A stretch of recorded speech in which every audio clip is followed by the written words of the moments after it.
Ô glória, bom dia. Pode sentar em nome de Jesus. Dê um bom dia para quem está pertinho, atrás, na frente, do lado. Sejam todos bem-vindos à casa do Senhor.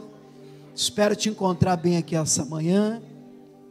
A gente sempre diz o seguinte, né? Se não tiver, vai ficar. Está no lugar certo, na hora certa. Eu espero que a palavra de Deus te alcance como aquela flecha que você tem orado. Meu Deus, preciso de uma resposta, de uma direção. Trata comigo, fala ao meu coração.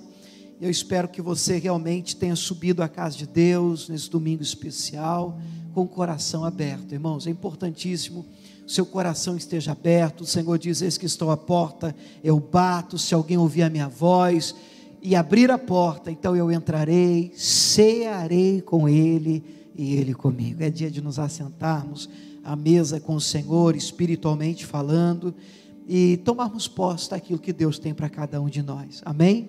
Nós temos uma frase que a gente tem usado ela como um endereço desse texto, em Hebreus 11. Abra aí, por favor, a sua Bíblia.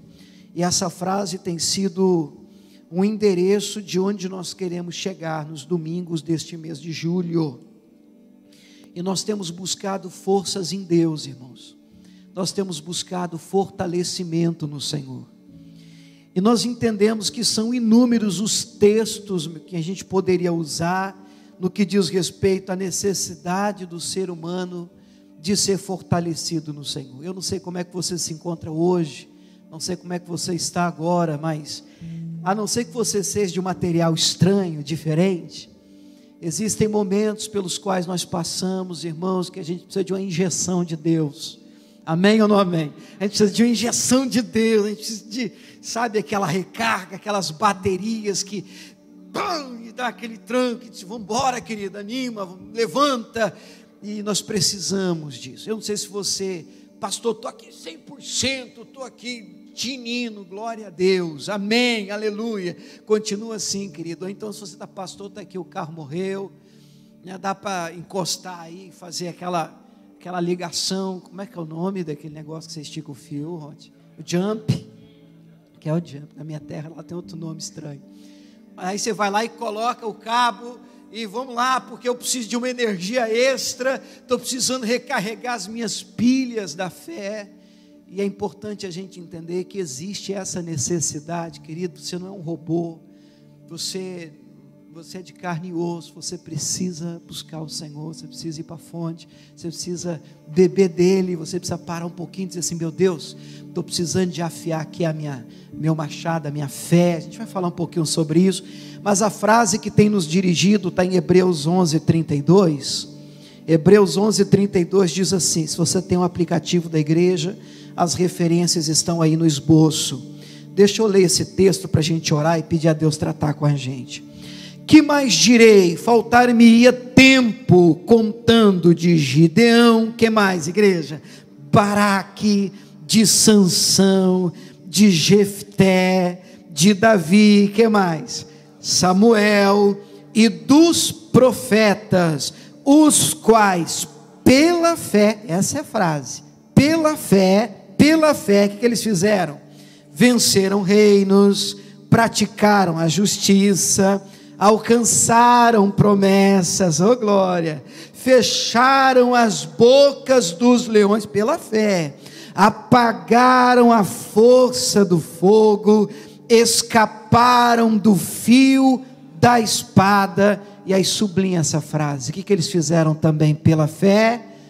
Da fraqueza tiraram forças. Essa tem sido a frase que tem nos norteado nesse mês de julho, porque quando o assunto é fé, a gente percebe que todo mundo usa fé, fala de fé, apenas a fé que conquista, que traz vitória, que resolve problemas, e é óbvio que a fé faz tudo isso, amém? A fé tem tudo isso para nos dar. Sem a fé é impossível agradar a Deus, mas a fé também, ela é tremendamente útil quando você olha para dentro de si e diz: Senhor, não tenho mais força, não vai dar, não consigo mais, para mim deu.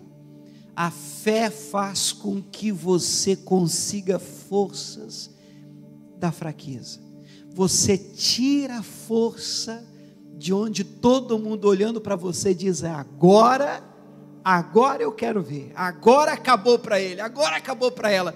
Mas da fraqueza você renasce, ressurge, porque o Senhor é a nossa força. Fecha os teus olhos. Meu Deus, nós viemos buscar essa força hoje aqui, essa manhã. Meu Pai, eu repreendo toda e qualquer distração no nosso meio, porque nós precisamos sair daqui nesse domingo recarregados. Deus, eu creio, eu tenho pessoas que subiram aqui esse lugar debaixo de oração, dizendo: Deus, eu preciso de uma palavra, eu me sinto enfraquecido, estou esgotado emocionalmente, espiritualmente, fisicamente, preciso tomar decisões na minha vida, não posso errar, não quero errar, não tenho mais tempo para errar, não tenho mais dinheiro para errar, eu preciso do Senhor. Fala comigo. Você pode orar comigo assim? Fala comigo, Deus, trata comigo pela palavra, alcança o nosso coração, que não seja um tempo desperdiçado essa manhã, não seja um tempo, meu Pai, de só mais um culto de tantos outros, de só mais uma mensagem de tantas outras, de só mais uma experiência, meu Pai, que seja oculto, que seja a palavra, a direção que falta, aquela peça do quebra-cabeça que vai nos fazer enxergar o todo, que vai nos fazer compreender o que fazer, para onde ir, que vai trazer de volta aquela energia que está faltando, aquela força que se foi para mais um tempo, mais uma semana, mais um mês de guerra e vitórias, em nome de Jesus de Nazaré. Só quem crê diga amém. Amém. Aplauda esse Deus. Eu creio, assim será, nome de Jesus. Efésios capítulo 6, o verso 10. A gente começou domingo passado lendo esse texto, lembrando que este é o segundo domingo dessa série curtinha de mensagem de fortalecimento espiritual, mas nós estamos dedicando esse mês agora, o mês de julho, como um mês de fortalecimento espiritual. Então serão aí 5 mensagens, se me falha a memória, 4 ou 5, mas só esse mês de julho, mas eu penso que é um mês de recarga para a nossa fé, em nome de Jesus. E eu só quero lembrar você, Efésios 6,10, não é o texto principal ainda, mas diz assim, é uma ordem, para mim eu enxergo aqui como um comando do Espírito Santo para nós. No demais, irmãos meus, tem até endereço. Então ele não está falando com ímpio, ele não está falando com perturbado, ele não está falando com quem não crê em Deus, ele está falando com quem é da fé. Ele diz: irmãos, esse é o endereço do recado. Irmãos meus, no demais, fortalecei-vos no Senhor e na força do seu poder. Então há uma ordem de Deus para mim muito clara, há um comando do céu, da parte de Deus para mim e para você. E é o seguinte, você precisa se fortalecer, você precisa buscar forças. Aí você diz, aonde é que eu busco força? No Senhor, é o que diz o texto. Fortalecei-vos no pastor. É ruim, hein?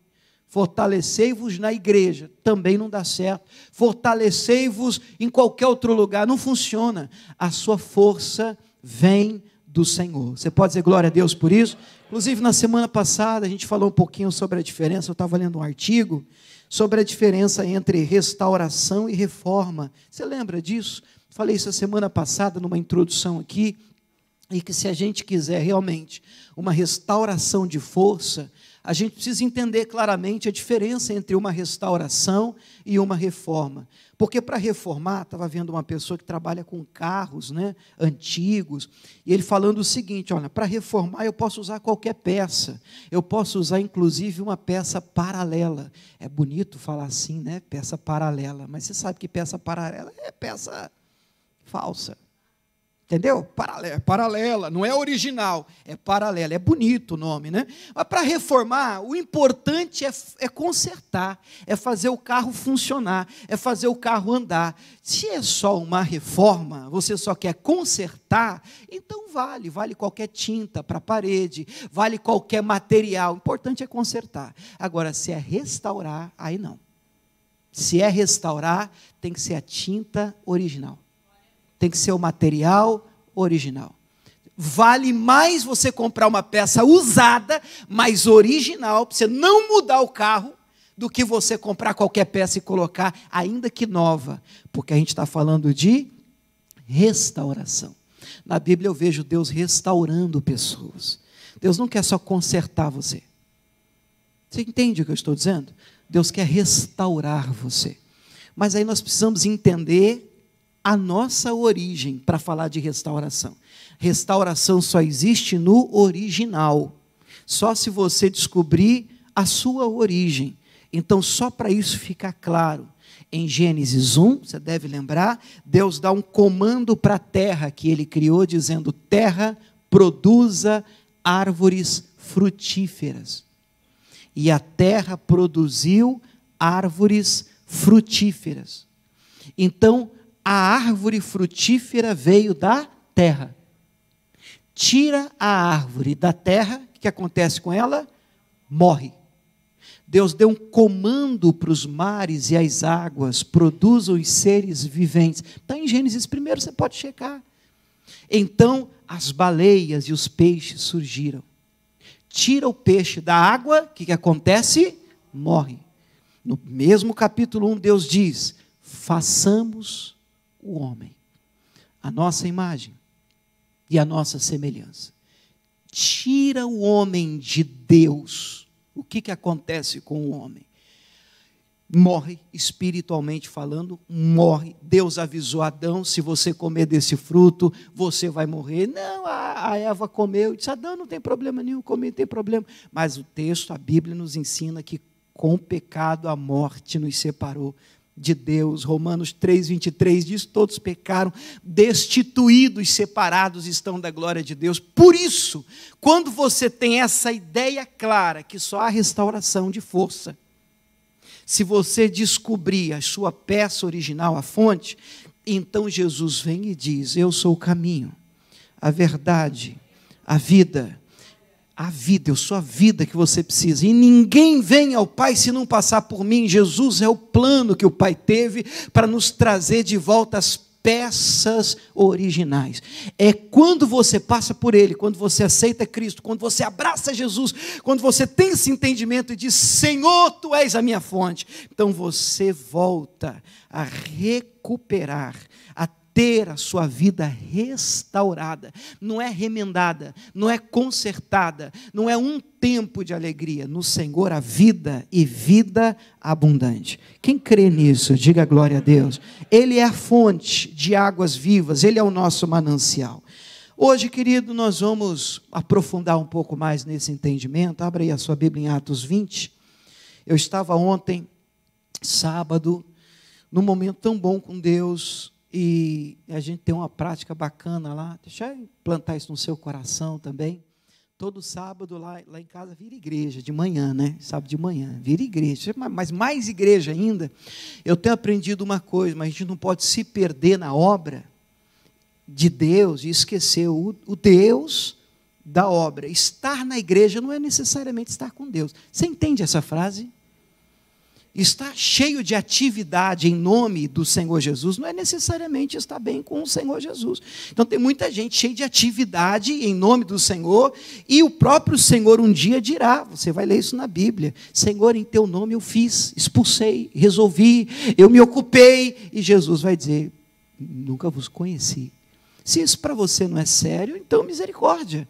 E Jesus está dizendo que é possível eu estar atolado em atividades em nome do Senhor e se o Senhor nem me conhecer.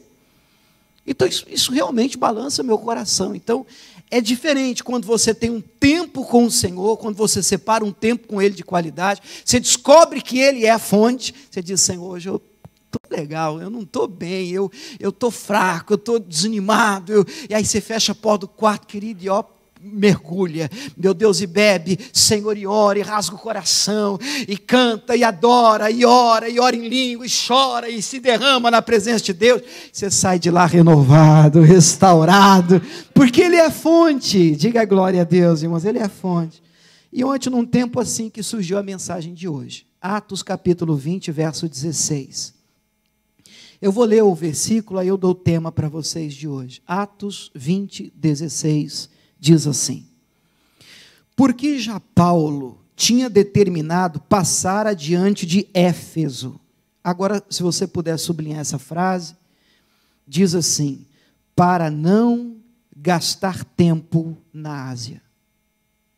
Eu vou ler de novo o texto. Porque Paulo já tinha determinado passar adiante de Éfeso, para não gastar tempo na Ásia.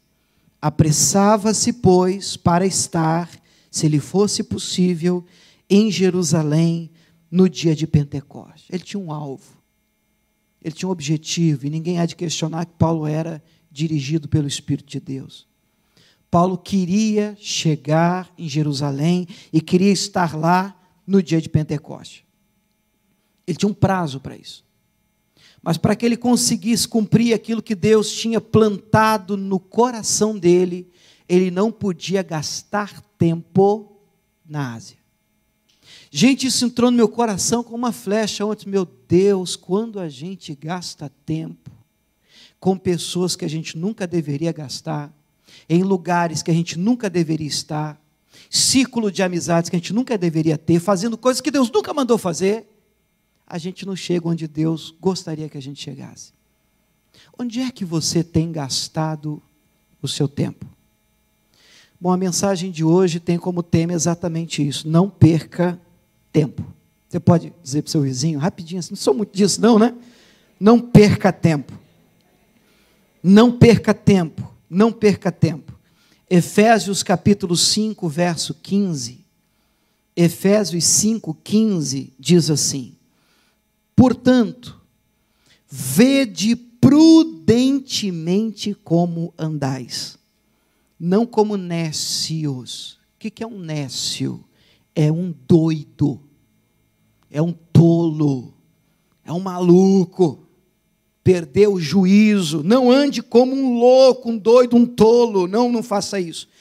Vede prudentemente como andais, como você se comporta, não como nécio, mas como sábio.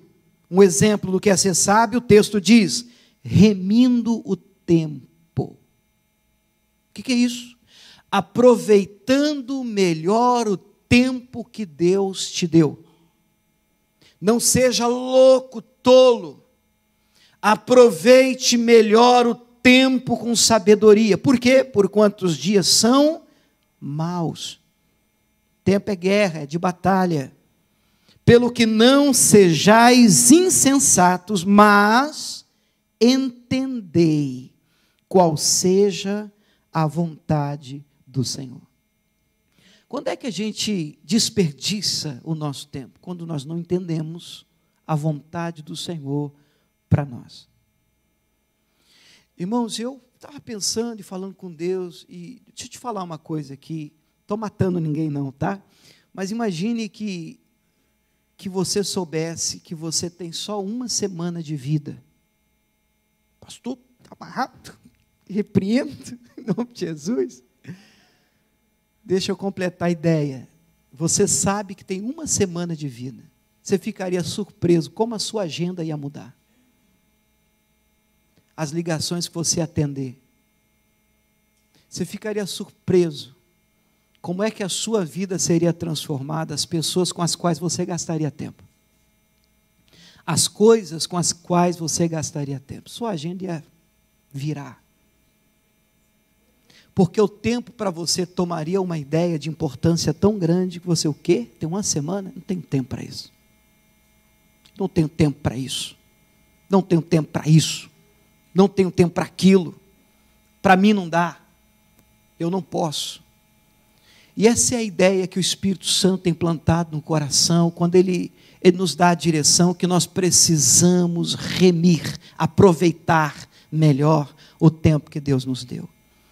A gente precisa entender a vontade do Senhor e viver de acordo com ela. Veja bem, então, que eu não posso padronizar a minha vida de acordo com a sua, porque a vontade do Senhor para você é uma, a vontade de Deus para mim é outra, a vontade de Deus para o seu vizinho, para a pessoa que está atrás de você.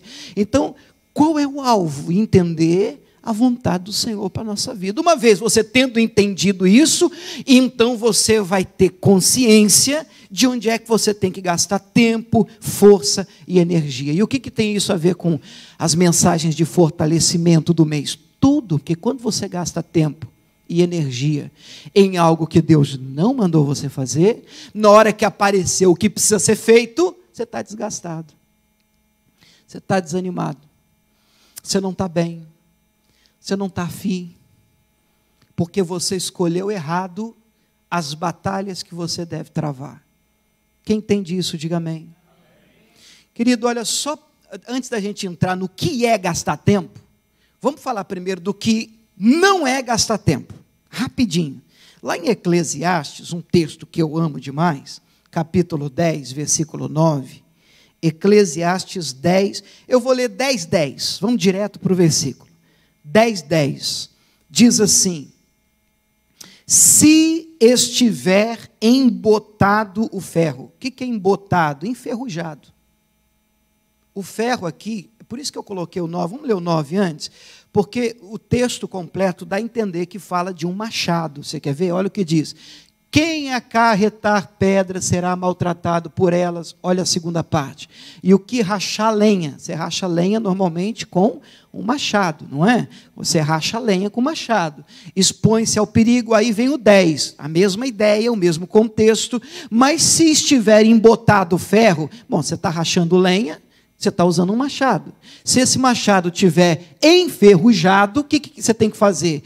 Se não afiar o corte, você tem que pôr mais força, você tem que usar mais energia, porque não está afiado. Mas a sabedoria, parar para afiar o corte, ela é excelente para... Então, existem momentos em que algumas coisas podem parecer perca de tempo, mas não são.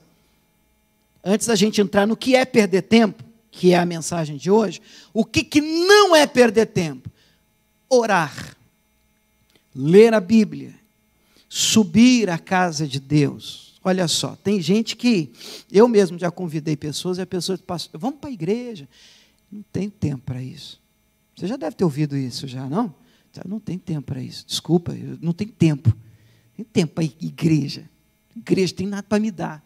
Mas é aí que está, ele acha que é só pegar o machado dele e sair aí na semana, fechando o negócio. Mas se ele parar um pouquinho e dar uma afiadinha, descobrindo qual é a vontade do Senhor, deixar Deus tratar com ele, o que ele tem que fazer, com quem que ele tem que andar, deixar Deus dirigir ele sai amanhã, é só uma. É só uma. Resolveu, é um contato, é uma ligação, é um text message, acabou. Ele resolve o problema, o outro está, ele acha que, não, eu vou resolver. E não resolve, não sai do lugar. Vocês entendem a diferença? Isso não é perder tempo. Às vezes a sensação parece quando você para nessa correria que a vida é, ainda mais nesse lugar, e você para e diz assim: espera aí que eu vou fazer a minha leitura da Bíblia. Tem gente que vai dizer assim: você é maluco? Você é doido? Pai, tanta coisa para fazer. Exatamente por isso que eu preciso afiar o meu machado. Tem muita lenha para cortar. Eu não posso sair por aí dando machadada sem direção, atirando para todo lugar, e vamos ver onde é que acerta. Eu preciso parar para ouvir Deus. Agora, olha o problema. Tem um pastor aqui nessa terra mesmo, disse assim, em uma reunião, não sei se ele ouviu de outro, se aconteceu foi com ele, que ele estava de manhã orando e alguém ligou para ele e disse assim, membro da igreja, insistiu na ligação, até que a pessoa, deve ser alguma coisa, depois de várias ligações, deve ser algo muito importante, alguma coisa muito séria. Ele atende a ligação: pastor, o senhor está fazendo o quê, pastor? Ele disse assim: eu estou me consagrando, estou aqui orando, só te atendi porque você insistiu, achei até que é uma coisa, mas é sério, pastor? Eu estou fazendo a mudança, e já que o senhor não está fazendo nada, o senhor pode me ajudar? Espera aí, eu estou me consagrando, eu estou num tempo com Deus aqui. Não, então, já que o senhor não está fazendo nada, tem gente que acha que orar é não fazer nada. Você entende isso? Tem gente que acha que ler a Bíblia, na hora que você está lendo a Bíblia, você está aí, né, sem fazer nada, né? Você está desocupado, vamos fazer alguma coisa. Querido, essa ideia tem que ser arrancada da nossa cabeça, do nosso meio. Isso não é perder tempo. Por várias vezes o próprio Jesus, se você ler, por exemplo, Lucas 6,12, vamos ler só esse, Lucas 6,12, olha só, o nosso maior exemplo é Jesus de Nazaré, né? Lucas 6,12. E aconteceu que, naqueles dias, subiu ao monte a orar e passou a noite em oração a Deus. A noite inteira em oração a Deus. Por quê? Me parece claro no próximo versículo. Quando já era dia, chamou a si os seus discípulos e escolheu 12 deles, a quem também deu o nome de apóstolos. Gente, quando você precisar escolher, tomar decisões na sua vida, pastor, eu estou aqui, escolher discípulo, mas você tem que escolher com quem trabalhar, escolher um emprego, escolher um empregado.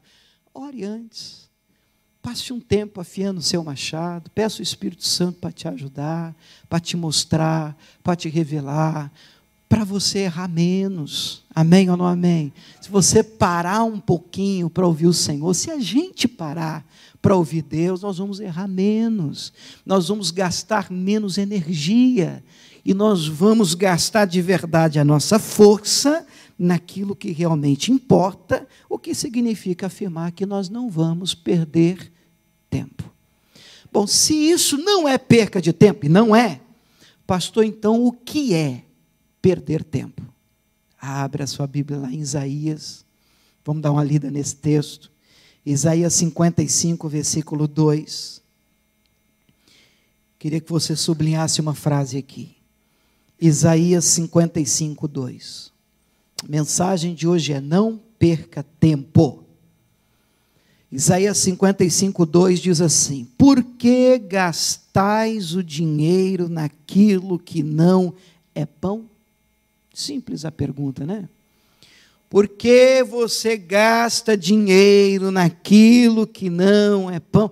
Pastor, mas aí está falando de dinheiro, não está falando de tempo. Tempo é dinheiro. Isso aqui você recebe por hora, não é? Não é? Quanto é que vale a tua hora? Tempo é dinheiro.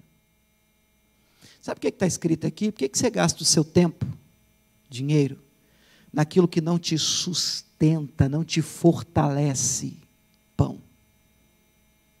Você precisa gastar o seu tempo, é a maior moeda, a mais valiosa que você tem, porque não tem volta.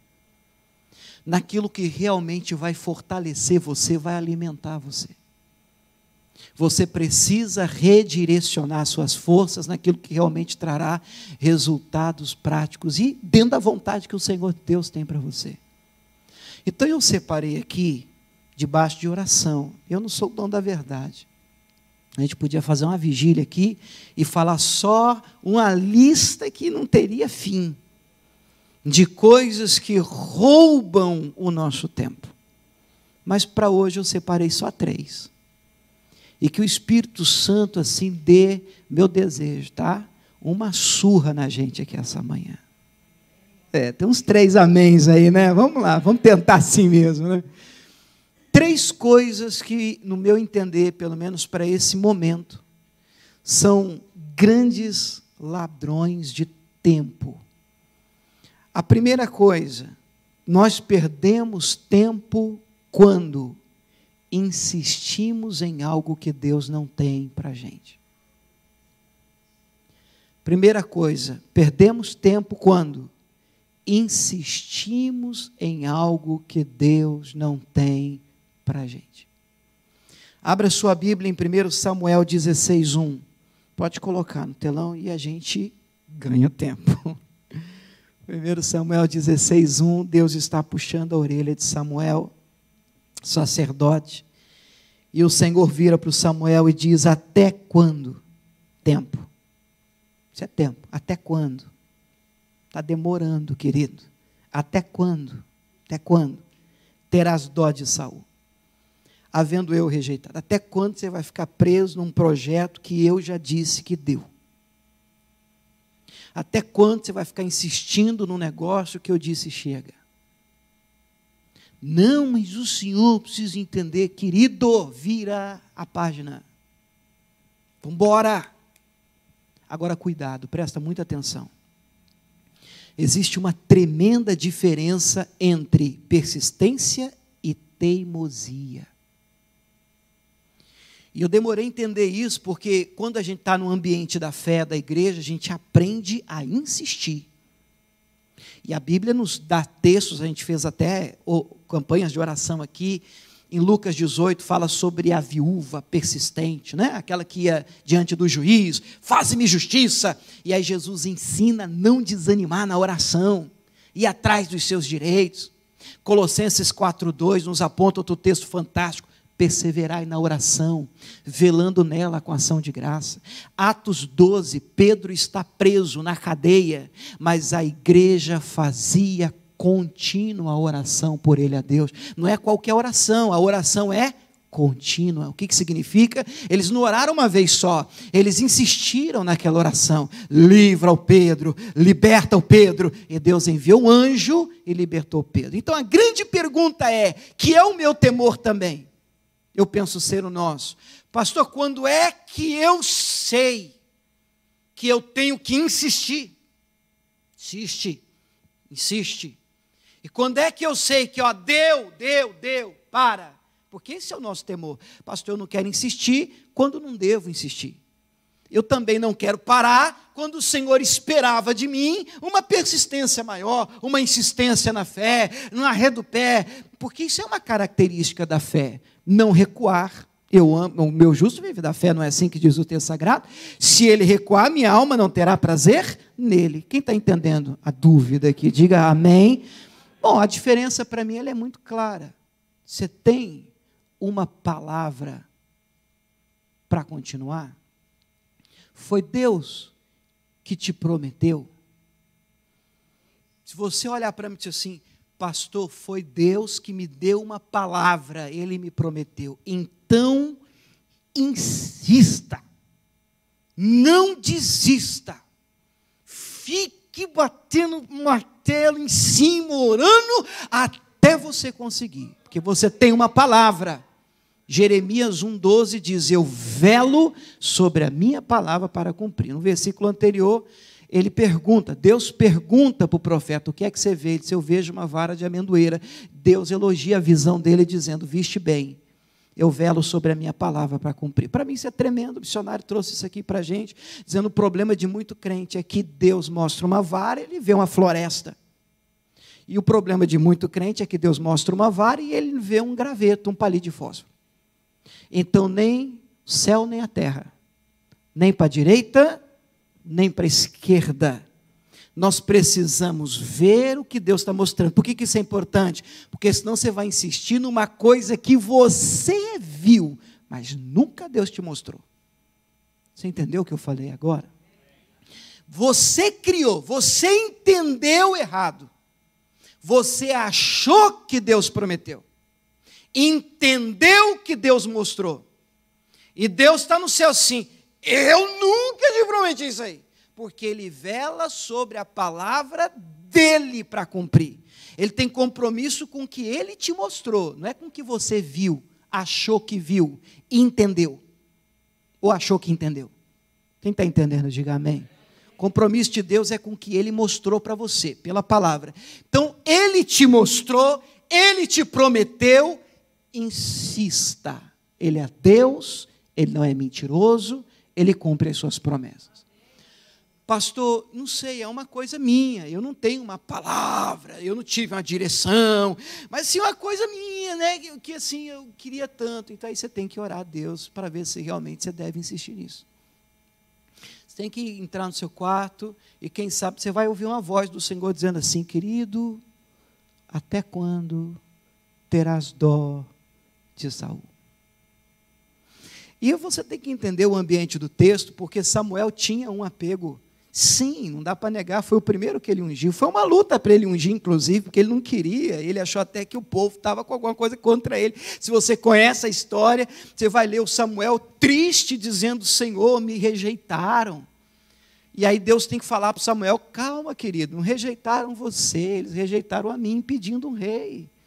O problema não é contigo, eles estão rejeitando a mim, eles estão querendo ser iguais às outras nações. Vamos dar um rei. E que luta para Samuel, né, vencer esse momento. Finalmente ele vence, Deus manda ungir Saul, ele vai lá, tá bom, então, feita a vontade do Senhor, feita a vontade, a oração, a insistência do povo, ungiu Saul. Então foi uma luta para ele conseguir aceitar isso. E quando ele aceita, ele se agarra naquilo, ele diz: puxa vida, foi ungido, foi o primeiro reizinho que eu ungi.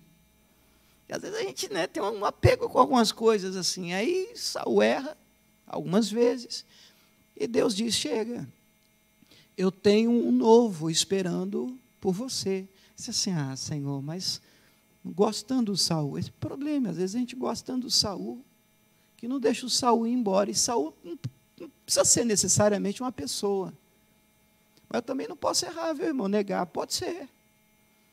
Mas pode ser uma situação, pode ser um momento, pode ser qualquer coisa. O Espírito Santo fala no seu coração.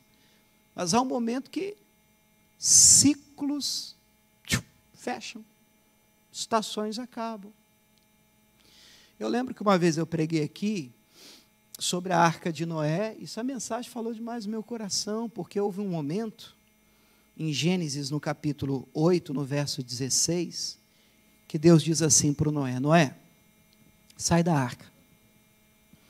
E quando eu li esse texto, Deus falou demais no meu coração. Por quê? Porque você que lê a Bíblia vai perceber que o Noé gastou uma vida construindo a arca. Alguns afirmam que 100 anos, mas para não errar, de 90 a 100. Naquele tempo se vivia muito. Mas, irmãos, 100 anos construindo a arca, é tempo, hein? Então, você imagina um projeto no qual você gastou boa parte da sua vida. Não é normal que você se apegue a ele? Amém ou não amém? Você gastou sua energia, você gastou tempo. Você gastou um bom tempo da sua vida naquilo. É normal que você se apegue a isso. E aí veio a chuva. A arca salvou Noé e a família dele. Mas a chuva parou de cair, querido. A água baixou. E aí Deus fala para o Noé: sai da arca, cara. Não, porque 100 anos da minha vida nesse projeto. Não, eu não desisto disso aqui. É a minha arquinha, minha arquinha. Querido, já parou de chover. Foi bom para aquele tempo. Foi maravilhoso e te salvou naquela estação. Mas se você não entender que deu, você não vai viver o novo de Deus. Você entende isso? Quem está entendendo, diga amém. Às vezes, irmãos, nós gastamos muito tempo e energia, e consequentemente nossas forças vão embora, quando a gente insiste em algo que Deus não tem para a gente, ou não tem mais para a gente. Não tem mais para a gente. Aí você tem que orar a Deus e dizer assim: meu Deus, é nisso? Eu devo insistir? Devo continuar? Tenho palavra para perseverar? Ou eu devo virar uma página, iniciar um novo capítulo da minha vida, entendendo que estações começam e terminam. Verão, outono, primavera, inverno. Você precisa entender as estações, aí você vai trocando de roupa e se vestindo conforme as estações. Você muda o modo de se vestir, de se comportar. Quem entende isso, diga glória a Deus. Então, perdemos tempo quando insistimos no que Deus não tem para nós. Podemos repetir isso? Perdemos tempo quando insistimos no que Deus não tem para nós. Também perdemos tempo, número 2, quando deixamos que a opinião dos outros nos dirija. A gente gasta tempo. Também perdemos tempo quando deixamos que a opinião dos outros nos dirija. Não, fulano falou para eu fazer assim. É muito interessante como todo mundo tem a saída para a vida da gente, né? Você já percebeu? Todo mundo, rapaz, se eu fosse você, cara, você não é. Olha o que diz a Bíblia em Mateus 16, 21. Mateus 16, 21. O texto diz assim: desde então,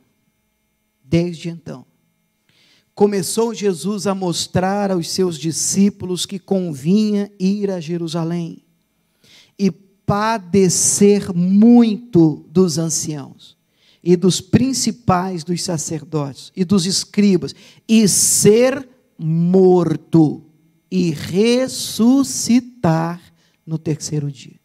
O que Jesus está contando para os discípulos? O motivo pelo qual ele veio.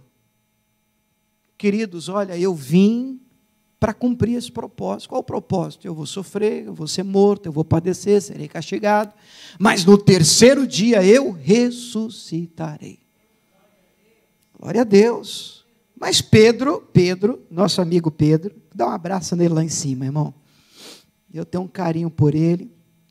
Pedro, tomando-o de parte, ao mesmo que chamando ele em particular, começou a repreendê-lo. O que o Pedro está fazendo?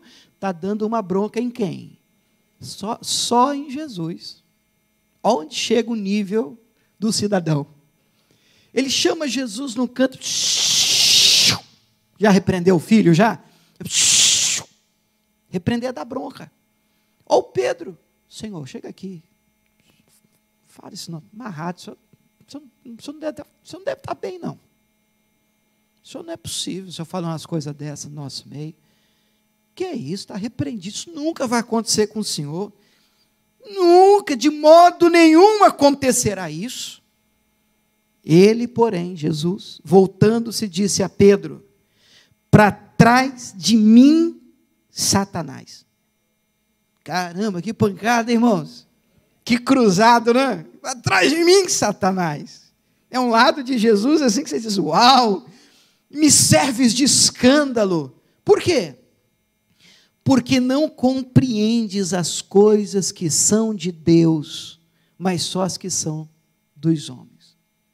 Ninguém é obrigado a saber, querido, o plano que Deus tem para você, os sonhos que Deus tem plantado na sua vida. E não só não são obrigados, como não sabem. As pessoas, quando elas escutam você e elas andam com você, elas têm uma ideia segundo a visão do que Deus tem para elas, do que é bom para elas. Então, quando alguém escuta você dizendo: ô Jesus, aqui no caso, eu vou sofrer numa cruz, e eu vou padecer, e no terceiro dia eu vou ressuscitar. O que é isso? Esse cara está doido. Está amarrado, vem cá. Não, bronca, o senhor não fala assim, não. Isso não vai acontecer com o senhor, não. O que é isso? Aí na hora Jesus, esse cara não sabe o que ele está falando. Por quê? Porque eu sei a vontade do Pai para mim. Eu sei para que é que eu fui enviado. Mas ele parece não saber. As pessoas não sabem a vontade de Deus para você. Quem tem a responsabilidade de saber o que Deus tem para você é você. Você entende isso? Você pode falar amém? Quem tem que saber o que Deus tem para você é você. Quem tem que estar em paz com o plano de Deus para você é você. Mas acredite, no meio da caminhada, muita gente vai encostar para dizer para você: é ruim disso acontecer com você. Que isso, está amarrado. Não, para com isso. Não é para lá que você tem que ir, não é para cá que você tem que subir, não é assim que você tem que agir, não é esse negócio que tem que fechar, não é desse jeito, não é assado, não é esse querido. O Espírito Santo habita dentro de você. Ele vos ensinará, ele vos guiará por toda a verdade. Você tem dentro de você Deus dentro de você. Você pode dizer amém por isso? Então erramos e perdemos tempo quando permitimos que as pessoas dirijam a nossa vida, nos digam o que fazer. Quando a gente para ouvir pessoas que estão completamente longe de um propósito que Deus tem para a vida da gente. Você pode dizer amém por isso? Terceiro e último, perdemos tempo também quando, Romanos capítulo 12, verso 11, murmuramos nos desertos da vida. Ouvi até um vixe. Vixe. O que que é murmuração? É reclamação, complain. Pastor, eu reclamo, eu murmuro. Você se considera uma pessoa que reclama? Calma, um de cada vez. Você se considera uma pessoa que murmura? Eu penso que a murmuração é igual um vírus. Pega. Você está na fila do banco, sabe, irmão? Tem mais caixa para abrir, não é assim? Eu falo assim, uma pessoa que está na frente já começa. Não sei por que não abre os caixas, aí atrás já está todo mundo. Daqui a pouco é rebelião no banco. Abre o caixa! Pega, irmãos. Pega, contamina. Se você não tiver blindado, se você não tiver centrado, daqui a pouco você está bem, mas está reclamando só para agradar o murmurador. Rapaz, mas está ruim por aí, não está? Cara, você está arrebentando. Você está destruindo, mas para não desagradar, está feio mesmo, né? A crise. Caramba, essa crise não chegou em você, cara. Aí toma cuidado com esse espírito, que para mim é um espírito. Romanos 12, 11 diz assim, Romanos 12, 11. Não sejais vagarosos no cuidado, sede fervorosos no espírito, já até que eu pulei o texto, servindo ao Senhor, mas eu vou ler assim, alegrai-vos na esperança, sede pacientes na tribulação, você está passando por um deserto, paciência, e perseverai na oração. Todo mundo passa por desertos na vida. O que é um deserto, irmão? Deserto o nome já diz, né? Não tem ninguém para ajudar. O deserto é aquele momento em que pode não ser necessariamente um lugar, tá, irmãos? Pode ser uma fase. Porque no deserto, irmãos, não, sabe, ninguém te entende.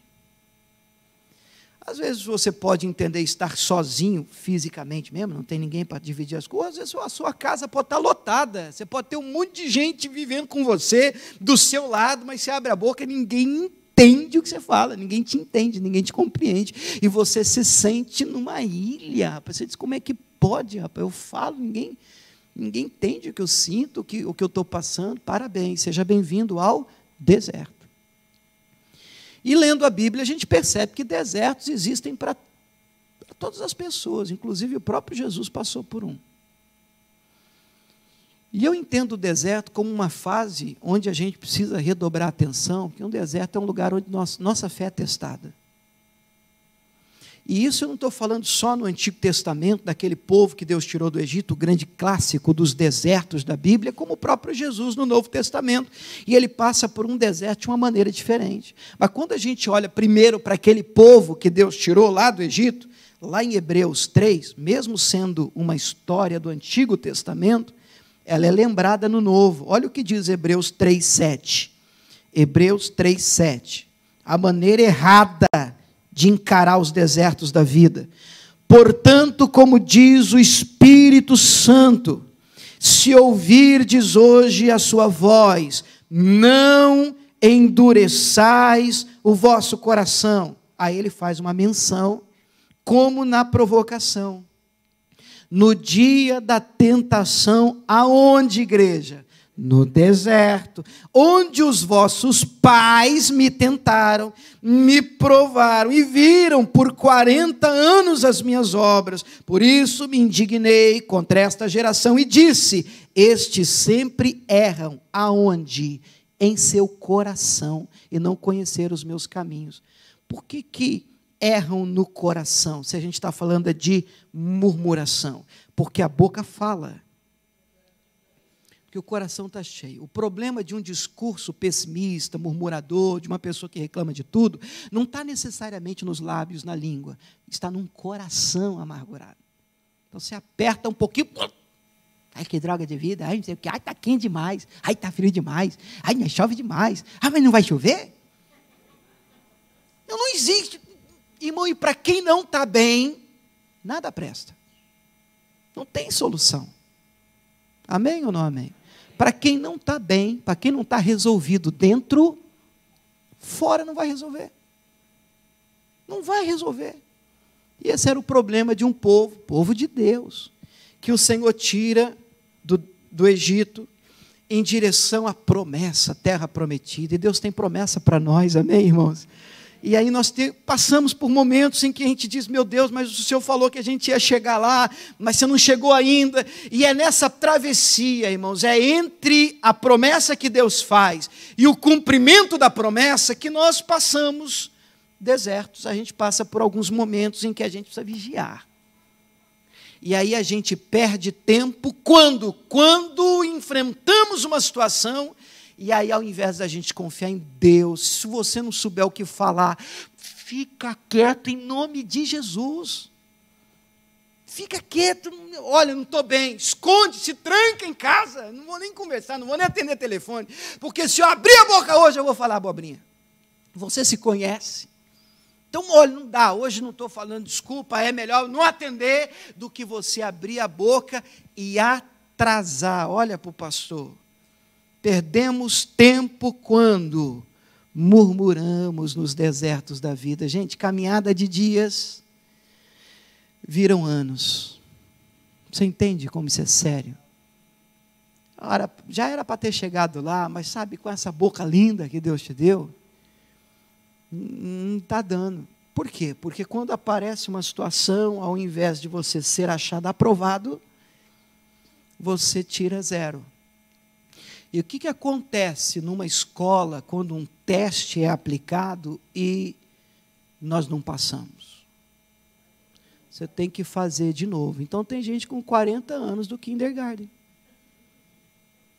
Era para estar formado, era para estar com diploma na mão, já era para ter conquistado a sua vitória. E você vai perceber uma coisa, por favor, presta atenção que eu vou te falar. Se o teste que você não consegue passar é assim, pastor, uma coisa que eu não consigo, pastor, é quando alguém pisa no meu calo. Ah, pastor, aí não dá. Aí você vai perceber que volta e meia vão pisar no teu calo. É incrível. Escuta e observe. E aí você, aquela voadora ungida e estraga tudo. Aí você reprova. Aí o que você tem que fazer? O ano repetiu. Aí tudo bem. Aí passa um tempo tranquilo, aí você fica bem. Daqui a pouquinho, o que acontece? Lá vem o cão de novo. E agora é como se o Senhor estivesse dizendo assim, vamos ver se dá para subir de nível, vai passar de ano. A gente fala assim na escola, não vai passar de ano, todo mundo passa de ano, mas vai subir de nível, vamos ver se agora dá para ir. E aí, se você não entender, e dizer assim, não, eu já passei por isso, nessa eu não caio mais. Aí você é aprovado. Ai, pastor, aí acaba, né? Não, querido, aí o teste ele até fica um pouco mais complicado, né? Você lembra como é que era? Liga o pontinho ao pontinho. Ah, que saudade do kindergarten. Depois vem uma raiz quadrada, um bicho mais difícil. Mas, se você estiver em dia com a matéria, você vai bater os olhos assim nos desertos, principalmente nos desertos, momentos de escassez, e você vai dizer assim, já te vi. Cai nessa não. Está amarrado em nome de Jesus, não vou entrar nessa não. Não vou entrar nessa não. Isso vai atrasar o que Deus tem para mim. Você entende o que eu estou te falando? Isso vai atrasar o que Deus tem para mim. Eu não estou a fim de perder tempo com isso. Nós não podemos perder tempo com isso. Nosso maior exemplo é Jesus Cristo. Em Mateus 4, ele passa pelo deserto também. Em Mateus 4:1, o texto diz que o Espírito de Deus, inclusive, é quem guia ele até um deserto. Eu não olho para isso se Deus é ruim. Não, desertos existem. E nesse deserto, Satanás, o tentador, aparece para ele. Jesus está com fome, depois de um jejum de 40 dias. Aí, você é filho de Deus mesmo?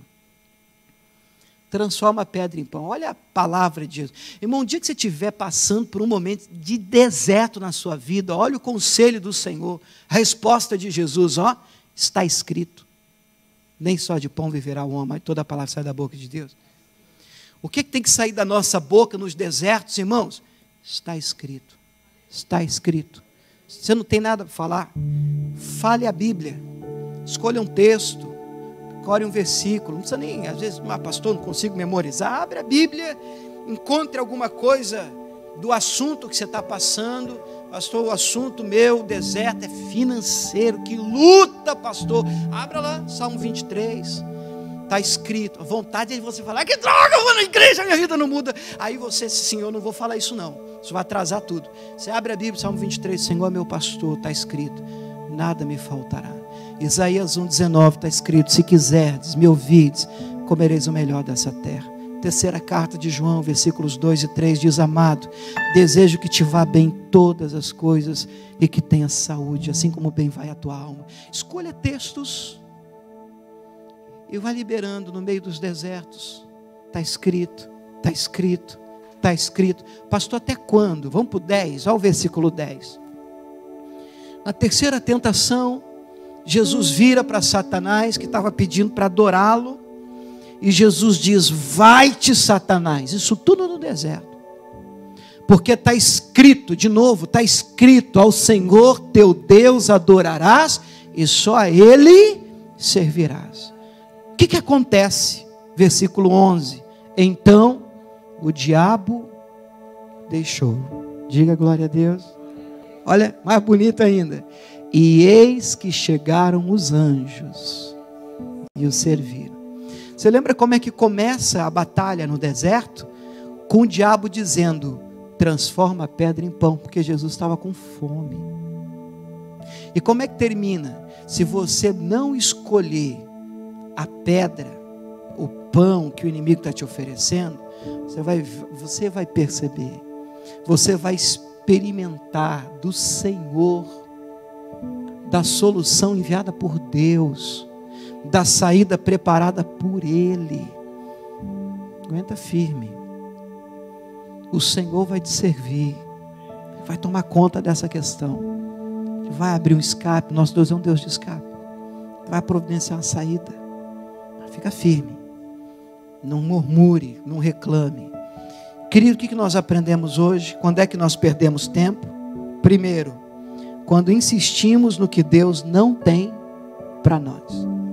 Quando é que nós perdemos tempo também? 2, quando deixamos que a opinião dos outros nos dirija. E finalmente, quando é que nós perdemos tempo também? 3, quando nós murmuramos nos desertos da vida. Eu quero fazer uma oração por você. Você pode fechar os olhos sentado mesmo. Pai, nós estamos na tua casa, preparados com o coração aberto para participar do teu corpo e do teu sangue. E nós entendemos, meu Pai, que esse momento à mesa com o Senhor é um momento que vai trazer fortalecimento para nós. E, meu Deus, nós não queremos perder forças, meu Pai, em projetos que o Senhor nunca mandou que abraçássemos. Nós não queremos perder, meu Pai, tempo, assim como disse o apóstolo Paulo: tem um projeto, preciso chegar em Jerusalém no dia de Pentecostes, eu não posso perder tempo na Ásia. Obviamente que o Senhor não tem nada contra a Ásia, mas nós precisamos gastar tempo no que o Senhor espera que façamos. E a tua palavra nos ensina que a gente precisa remir o tempo entendendo a vontade do Senhor. Por isso, Deus, a minha oração para esse povo, para essa igreja, para aqueles que também estão em casa nos acompanhando. Meu Deus, tudo isso só vai fazer sentido se entendermos a vontade do Senhor. Se nós conseguirmos ter claramente uma visão do que o Senhor deseja de nós, de onde o Senhor deseja que a gente gaste a nossa força e a nossa energia, então, meu Deus, ficará claro o que é que o Senhor espera de nós. E ficando claro isso, nós vamos aproveitar, remir o tempo, nós vamos gastar a nossa força, nós vamos gastar a nossa energia com as pessoas certas, nos lugares certos, fazendo a coisa certa. E a coisa certa é que o Senhor mandou a gente fazer, é cumprindo o que o Senhor espera que a gente cumpra. Abra os nossos olhos como igreja, dá-nos essa graça. Pai, também perdoa os nossos pecados, eu lhe peço. Nós vamos participar do teu corpo e do teu sangue. Não queremos, não podemos fazê-lo no erro, no pecado. Por isso pedimos perdão. Lava-nos com teu sangue, purifica-nos, ó Deus. Em nome de Jesus. E você que crê, diga amém. Vamos aplaudir o Senhor Jesus.